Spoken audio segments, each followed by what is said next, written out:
Pavlodar is an agricultural city on the Irtysh River, 250 miles from the Russian border. The economy is poor, but stable, though much of the social infrastructure never recovered from the Soviet Union's collapse. Some kids thrive, but some slip through the cracks and fall into drug addiction or alcoholism. 17-year-old Timur Abeldinov is having a different sort of experience than his peers. For one, he lives year-round at the National Academy of Sport in Almaty. Timur, along with 200 other promising young Kazakhstani athletes, trains 3 times a day, every day, in the hopes of becoming a professional. The other difference in Timur's life is that he only sees his family, who lives 600 miles away in Karaganda, twice a year.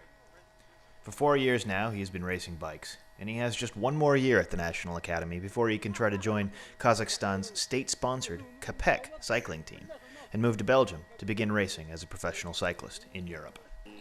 My friend called me. He'd been going to the velo school for 6 months, and he said, "Hey, let's go ride bikes." Not even for training to race, just for fun. I went, and I stayed with it ever since. He quit the sport last year. A typical day at the academy is we get up at 7, we have breakfast at 7:40. From 8 until 10, we have 2 lessons, and then our first training session from 10 until noon. After that, we have 1 more lesson in the classroom, and then lunch.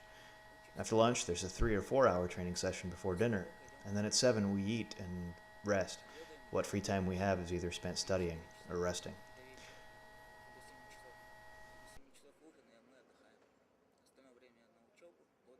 My family was worried at first. They didn't know where I was or what I was doing, but then it became just another thing. I've gone off to school. That's it. They even help me out sometimes. Either they send money or food. I like the food more because there, at the academy, the food is bad. Even worse than here during this race. It's because they have to feed 200 people in a cafeteria every day 3 times. They just boil everything, throw it all together in a pot.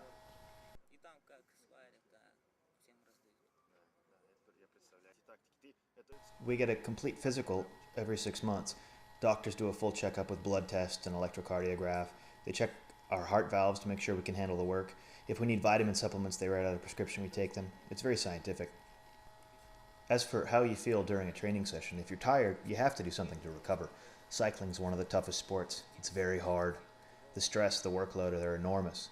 Vitamin supplements will help support the body, but mostly you should just walk less and sleep more.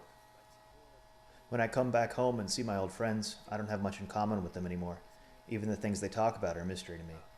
It's easier to get along with my friends in the peloton because they're like my family now. They're the ones I know the best. At my first race ever, our trainer explained to us what the tactics of bike racing were. How to ride as a team, how to draft. I didn't even know what a cycling team was when I signed up. I just came out to ride a bike and have fun. It never even occurred to me that this was a team sport.